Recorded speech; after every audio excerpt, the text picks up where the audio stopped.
Como as empresas grandes se tornaram grandes? Alguma vez você já se perguntou o que existe de especial nas empresas que conseguiram crescer? Como elas romperam as barreiras que limitavam o seu crescimento? Sorte? Ou talvez estar no lugar certo na hora certa? O que será que existe de especial em empresas como a Apple, a Amazon, a Pixar, Magazine Luiza, Nubank ou a Reserva? Afinal, como elas se tornaram tão relevantes ao ponto de assumirem uma posição de referência em seus respectivos mercados? Antes de nos aprofundarmos na busca dessa resposta, eu quero contar uma breve história para você. No ano de 1981, a cidade de Austin, no Texas, experimentou a pior onda de chuvas das últimas décadas. A chuva foi tamanha ao ponto de enfrentarem a pior enchente da cidade em 70 anos.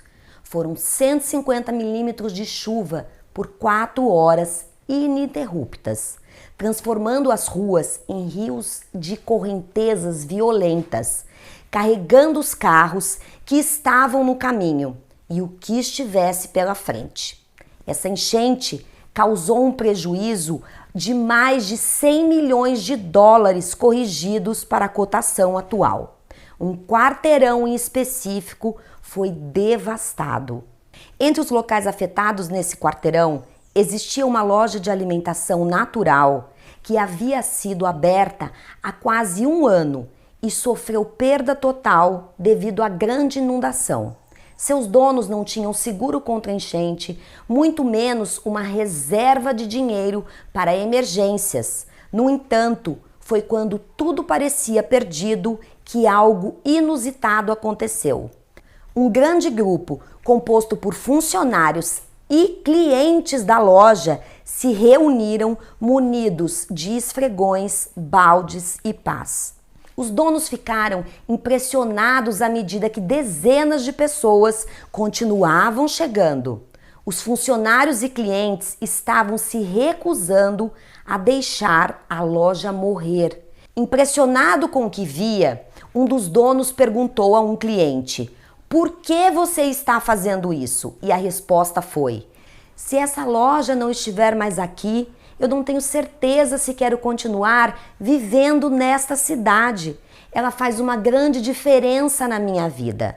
Mais de 50 pessoas ajudaram a limpar a loja. Inclusive, muitas delas eram funcionários que continuaram trabalhando de graça até que os donos conseguissem dinheiro e pudessem reabrir. Esta empresa chama-se Whole Foods e hoje, mais de 35 anos depois desse ocorrido, a empresa cresceu de uma loja para 360 unidades, batendo valores superiores a 11 bilhões em vendas. Definitivamente, a folha de pagamento já não é mais uma preocupação. Agora voltemos à nossa pergunta inicial.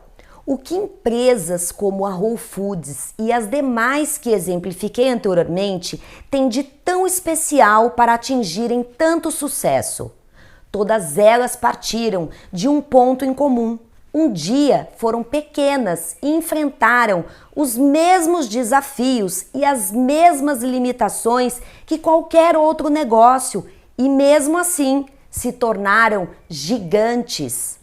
O que Jeff Bezos fez para transformar a Amazon em uma potência e se tornar o homem mais rico do mundo?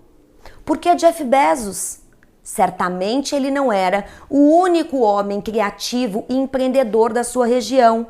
Com certeza existiam outras empresas com até mais recursos ou mais experiência do que ele. Qualquer uma delas poderia ter se transformado na maior empresa do setor ao invés da empresa idealizada por um jovem sonhador de 30 anos que nunca tinha tido um negócio próprio. O que fez Jeff Bezos mudar o curso da história cravando o seu nome nela? Questões como esta sempre me intrigaram, até que um dia eu fiz uma descoberta que finalmente explodiu e fez tudo aquilo que estava remoendo dentro de mim se clarear. O que eu descobri me impactou profundamente e reforçou o que eu já suspeitava. Descobri que existe um modelo, que é um segredo que torna possível uma empresa crescer, ser lucrativa, tendo um time que bate todas as metas, que ama a empresa e que é extremamente engajado. Descobri também que todas as empresas que seguem esse modelo não têm os seus recursos humanos como um centro de custo mais alto. Pelo contrário, as pessoas se tornam um verdadeiro centro de lucro, capaz de fazer a estratégia de negócio acontecer. E essa descoberta simples e poderosa se repete em todas as empresas de grande sucesso, independente do setor, sejam elas nos Estados Unidos ou no Brasil, no Nordeste ou em São Paulo. Por trás dessas empresas que acabam atraindo os melhores talentos, a admiração da sociedade e deixam uma marca no mundo, existe um padrão. E o que eu fiz foi decifrá-lo. Então, em 2015, decidi renunciar à minha carreira executiva e compartilhar a minha descoberta quando eu comecei a treinar e a mentorar empresários e líderes por todo o Brasil. Sonho em ver as empresas brasileiras se tornando grandes e prósperas, utilizando as melhores e mais modernas práticas de gestão que as grandes empresas do mundo usaram lá no seu início. Afinal, eu sou apaixonada pelo meu país e estas são as empresas que geram empregos e renda e que movimentam o Brasil. Eu chamo a minha descoberta de chaves do crescimento. São elas: jeito de pensar, jeito de ser e jeito de fazer. Me permita te explicar melhor sobre cada um deles. Jeito de pensar. Todos nós temos crenças, algumas são boas e outras nos limitam. Além das crenças, temos também os nossos medos e inseguranças. Quando um dono de negócio fica na posição de vítima, deixa a sua voz interna da insegurança falar mais alto, reclamando, por exemplo, da carga tributária ou que a sua equipe não funciona, ele tem muita dificuldade de encontrar as soluções para levar adiante o seu negócio. É muito tentador culpar o outro pelo nosso insucesso ou dizer que os outros são incompetentes. Todos nós nascemos na posição de vítima porque ela está instalada aqui no nosso cérebro, vem de fábrica. E precisamos então aprender a transformar esse nosso crítico interno em o nosso maior aliado. Quando o empresário reinventa o seu jeito de pensar, aprende a assumir 100% da sua responsabilidade e finalmente decide sair da zona de conforto, ele se abre para novas possibilidades. Ao se desapegar da âncora que o prende no passado, ele deixa de acreditar que aquilo que funcionou ontem irá funcionar nos dias de hoje. A partir desse momento, grande parte do problema está resolvido. Uma vez ajustado o jeito de pensar, é necessário definir o jeito de ser. Todas as empresas entendem muito do seu produto ou do seu serviço, mas poucas sabem qual é o seu jeito de ser. Produtos e serviços são facilmente copiáveis, mas o jeito de ser de uma empresa é algo único, praticamente impossível de ser copiado. Além disso, é o jeito de ser que atrai os talentos que ornam com a sua empresa. Afinal, o que são empresas sem pessoas? É impossível construir um negócio sólido e lucrativo sem pessoas talentosas e engajadas. São estas as pessoas que irão se relacionar com seus clientes e fazer com que eles queiram voltar quantas vezes forem necessárias. O jeito de ser das empresas oferece aos funcionários uma razão, uma causa para lutar todos os dias. É ele também que define qual é a regra do jogo, guiando as tomadas de decisões no dia a dia. Sem essas definições, os funcionários ficam perdidos em campo.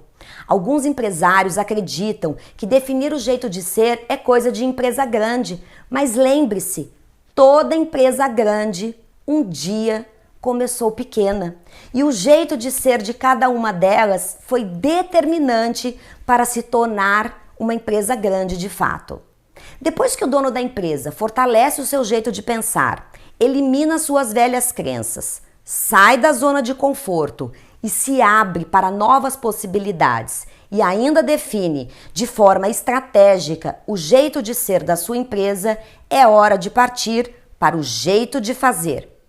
É importante que todos os pontos sejam conectados propositadamente para que o jeito de ser faça parte do dia a dia de todos na empresa. Esse jeito de ser deve se tornar a prática e não apenas quadros bonitos na parede ou discursos jogados ao vento. Fundadores das grandes empresas entenderam isso logo no início de seus empreendimentos e passaram a personificar o jeito de ser da empresa. Usemos a Amazon como exemplo, pois como todos conhecem, é mais fácil de visualizar. A Amazon um dia foi pequenininha. Jeff Bezos começou a empresa com um empréstimo que fez com seus pais após pedir demissão do seu emprego. Desde o início da empresa, Jeff Bezos definiu de forma estratégica o jeito de ser da Amazon. O jeito de ser de uma empresa envolve visão, propósito, valores e cultura empresarial. Vou me ater à cultura para deixar mais claro o que a maioria não conhece. A cultura de uma empresa é a forma como ela faz negócios, onde ela coloca o foco das decisões no dia a dia. O ponto crucial é que toda empresa tem uma cultura. O problema é que se você deixar isso ao acaso, você terá na sua empresa a cultura errada. E aqui está uma das razões de muitas empresas quebrarem. Uma cultura disfuncional destrói a estratégia da empresa em pouco tempo.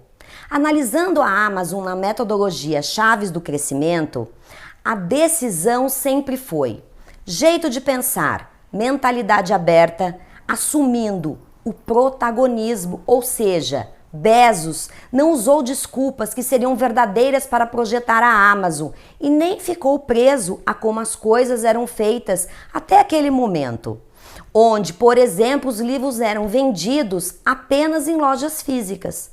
Ele espalhou o seu jeito de pensar e definiu que todos os funcionários da empresa precisam pensar 100% como responsáveis pelo sucesso da empresa e abertos para poder fazer diferente. E o jeito de ser da Amazon? Jeff Bezos definiu a Amazon como uma empresa obcecada pelo cliente. Todas as decisões da empresa deveriam ser voltadas para o cliente. Já no jeito de fazer, ele decidiu o seguinte, que absolutamente tudo o que é feito na Amazon deve ser para promover a melhor experiência para o cliente e a sua satisfação. Um exemplo disto é o processo de seleção de funcionários, que é extremamente rigoroso e realizado com muito critério e alinhado ao jeito de ser, onde eles buscam pessoas com atitudes de protagonista e que saibam pensar como donos da empresa. Outro exemplo do jeito de fazer são as reuniões realizadas na Amazon. Sempre uma cadeira é deixada vazia, simbolizando a cadeira do cliente, ou seja, todas as decisões tomadas ao redor da mesa de reuniões devem privilegiar o cliente. Bezos perseverou 6 anos sem lucro porque ele tinha muito claro a sua visão de futuro, ou seja, ele sabia bem aonde ele queria chegar e acreditava em sua visão. Com o seu jeito de pensar, seu senso de responsabilidade e com a mente aberta ao novo, Bezos buscou incansavelmente uma forma de fazer as coisas darem certo e ele estava olhando para o futuro, ao invés de ficar preso em como as coisas tinham funcionado até então. Jeff Bezos sabia, por mais que eles aumentassem a linha de produtos ou incrementassem novos serviços para a empresa crescer, Eles precisavam ter muito claro o jeito de ser da Amazon. E isto é exatamente o que os diferenciou, colocando a sua empresa no topo do mundo. Ele agiu desta forma, pois ele entrou no jogo do longo prazo. Muitas empresas tentaram copiar a Amazon, algumas livrarias brasileiras inclusive abriram vendas na internet e não sobreviveram, justamente porque não tinham o jeito de pensar, o jeito de ser e de fazer alinhados. Mesmo com investimento e acesso à tecnologia, elas infelizmente fracassaram. O que diferencia a Amazon não é a sua plataforma, mas sim o jeito de pensar de Jeff Bezos, que foi impregnado na empresa, onde ele também criou um jeito de ser único, que nenhuma empresa conseguiu copiar. E isto é tangibilizado e percebido pelos funcionários no jeito de fazer as coisas no dia a dia. É justamente por ele transmitir o jeito de ser da Amazon, através do seu exemplo e de todas as decisões que ele toma no dia a dia, que os líderes eleitos por ele assimilaram essa ideia e praticam isto. Esses líderes transmitem da mesma forma para suas equipes o jeito de ser da Amazon, fazendo dela uma empresa admirada que cresce ano após ano. Não é a tecnologia que diferencia a Amazon dos seus concorrentes, nem os seus escritórios. Afinal, os concorrentes também têm acesso às mesmas condições que ela. É o jeito de pensar, de ser e de fazer da Amazon que faz dela o que ela é. Isto faz com que ela tenha talentos que ornam com o jeito da Amazon, todos loucos para trabalhar lá. E aquela pequena loja em Austin que foi devastada e teve a ajuda dos funcionários e clientes?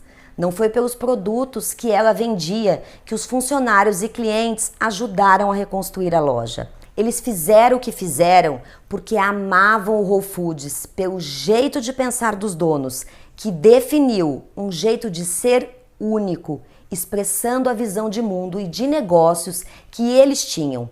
E tudo isso era tangibilizado no jeito de fazer, aonde discurso e prática caminhavam juntos.